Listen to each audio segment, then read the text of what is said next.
تو یہ یقین کہ میرا اللہ مجھے دیکھ رہا ہے، یہ انسان کی زندگی میں چراغاں کرتا ہے، روشنی ڈالتا ہے۔ تو کہا، اس نے کہا انی اخاف اللہ، میں اللہ سے ڈرتا ہوں۔ تو میرے اور آپ کے آقا مولا نے ارشاد فرمایا قیامت کے دن جب کوئی سایہ نہیں ہوگا، اللہ اس کو اپنے عرش کا ٹھنڈا سایہ عطا فرمائے گا۔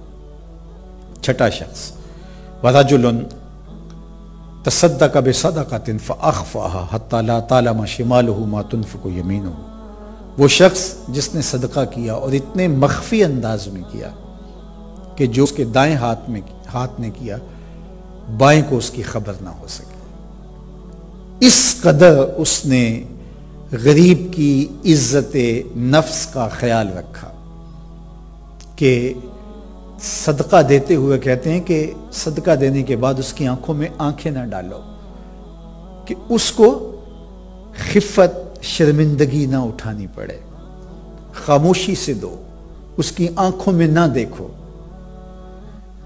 اس کی آنکھوں میں تشکر کے جذبات دیکھنے کے لیے تم اس کو دیکھ رہے ہو، تم اس کو جتلانے کے لیے دیکھ رہے ہو؟ کہا نہیں، تم اس کی عزت افزائی کرو، اور تم اس کو جو دے رہے ہو یہ تیرے مال میں اس کا حق تھا جو تم اس کو ادا کر رہے ہو، یہ تو مہربانی ہے کہ اس نے تجھ سے وصول کر لیا۔ علماء نے لکھا ہے کہ زکوٰۃ دینا لازم ہے، فرض ہے، واجب ہے، لیکن زکوٰۃ لینا تو واجب نہیں ہے۔ اب کسی شخص کے پاس مال ہے تو اس کے لیے تو ضروری ہے کہ وہ زکوٰۃ دے، اگر زکوٰۃ نہیں دیتا تو اس کے ذمے سے فرض ہی ساقط نہیں ہوتا۔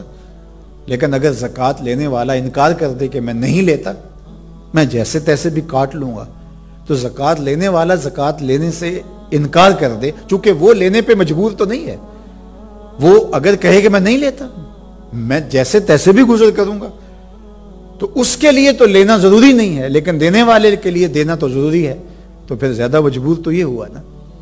تو یہ اس کو مجبور سمجھ رہا ہے، حالانکہ مجبور یہ ہے۔ تو اس کی آنکھوں میں جھانکنے کی کوشش نہ کرو، اس کی آنکھوں میں تشکر کے جذبات دیکھنے کی کوشش نہ کرو، بس تم نے دیا، فارغ ہوئے، واپس پلٹو۔ یہ ہے مفہوم کہ تم نے جو خرچ کیا دائیں ہاتھ سے خرچ کیا، بائیں کو اس کی خبر نہ ہونے پائے، اور تم نے لوگوں کی عزت نفس کا خیال رکھا۔ تھوڑے سے پیسے دے کر کے لوگوں کو جتلانا اور لوگوں سے تشکر کے جذبات دیکھنے کی آرزو کرنا، اور پھر ان کو یہ احساس دینا کہ ہم تمہارے محسن ہیں، ہم تمہارے مہربان ہیں، ہم تمہارے ساتھ یہ نیکی کرتے آئے ہیں۔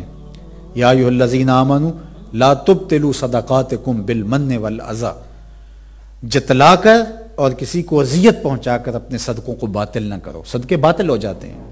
تو اس لیے صدقے مخفی انداز سے کرو۔ ہمیں اعلانیہ انداز سے بھی صدقہ کرنے کا حکم دیا گیا ہے، لیکن اس کی صورت اور ہے۔ تو کسی کی عزت نفس کا بہرحال خیال رکھنے کی تلقین کی، اور جس نے مخفی انداز سے صدقہ کیا، اور وہ مخفی انداز اتنا زبردست تھا کہ جو دائیں نے خرچ کیا، یہ ایک مثال ہے، بائیں کو اس کی خبر نہ ہو سکی، تو جب اس کے اپنے ایک ہاتھ کو خبر نہیں ہو سکی تو ہمسائے کو خبر کیسے ہوگی؟ میڈیا والوں کو بھنک کیسے لگ جائے گی؟ سوشل میڈیا پر کس طرح خبر نشر ہو جائے گی؟ صحافیوں کو کیسے پتہ چل جائے گا کہ یہ محسن اعظم ہے پاکستان کا، یہ محسن اعظم ہے فلاں ملک کا، کیسے پتہ چل جائے گا؟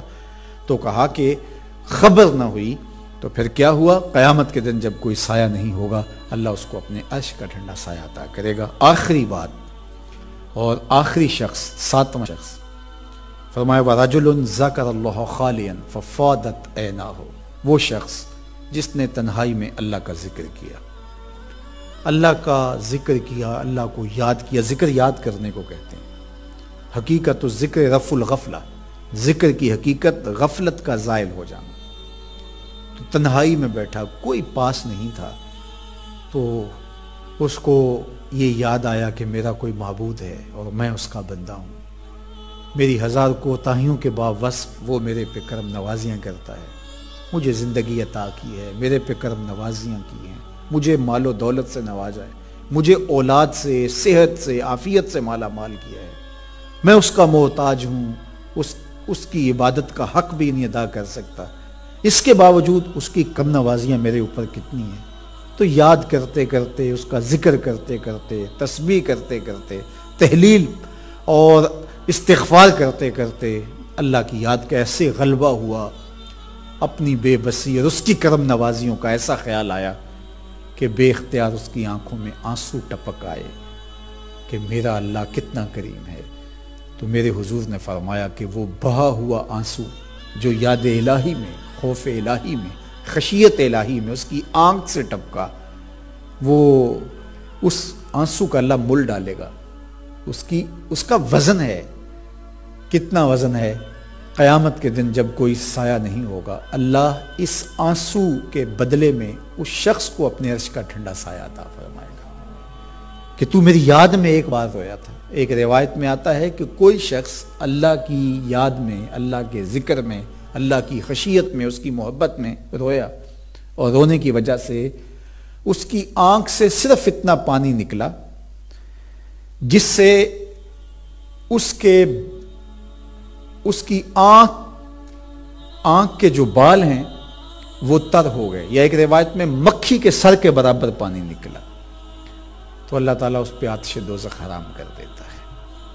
اور اگر بال کی جڑ گیلی ہو گئی خوف خدا سے رونے کی وجہ سے، تو قیامت کے دن وہ بال کھڑا ہو جائے گا، مالک یا مجھے نکال لے یا اس کو جنت عطا کر دے۔ تو اللہ بال کو تو نہیں نکالے گا، اس رونے والے کو جنت عطا کر دے گا۔ وہ کتنا کریم ہے، 70 ماؤں کا زندگی بھر کا پیار ایک طرف اور مالک کی شفقت کی ایک نظر ایک طرف۔ تو وہ کتنے غافل لوگ ہیں، ہم کتنے غافل لوگ ہیں جو اپنے رب کو بھولے ہوئے ہیں، اس کی کرم نوازیاں، اس کی برستی رحمتیں، اس کے اترتے ہوئے انوار، اس سے ہم اپنے آپ کو محروم کیے ہوئے ہیں۔ وہ بندوں کی اپنے حضور حاضری کو، بندوں کی لجاجت جو اس کے حضور پیش کی جاتی ہے، اس کے احکام پر عمل پیرا ہو کے جو بندہ گناہوں سے بچتا ہے، اس کو کس نگاہ سے دیکھتا ہے، کس نظر سے دیکھتا ہے، اور پھر اس کو عطا کیا کرتا ہے، کرم نوازیوں کا می کس قدر موسلا دار انداز میں برستا ہے، اور داروگیر کے ان لمحوں کے اندر کیسی رحمتیں ان بندوں پہ اترے گی۔ اللہ کی بارگاہ میں میری دعا ہے آپ سب کے لیے، جملہ ناظرین کے لیے، اپنے لیے، کہ اللہ ان لوگوں کے زمرے میں ہمیں شامل کرے تاکہ قیامت کی سخت گرمی میں ہمیں محفوظ رکھا جائے اور سایہ عرش الہی ہمارا مقسوم ہو۔ سایہ عرش الہی جس کا مقسوم ہو گیا، اللہ کی برستی رحمتیں اس کا مقدور ہو گئی، اور پھر وہ اس فضا اکبر کے دن امان میں آ گیا، پناہ میں آ گیا، جو تیری نگاہ میں آ گیا وہ بڑی پناہ میں آ گیا، تو وہ اس کی خاص پناہ میں، خاص امان میں آ گیا۔ تو اللہ ہمیں اپنی امان میں رکھے۔ اگر اعمال تولے گئے تو پھر تو ہم جواب نہیں دے سکیں گے، لیکن اگر اس نے یوں ہی کرم کر دیا، یوں ہی فضل کر دیا، تو وہ کریم ہے۔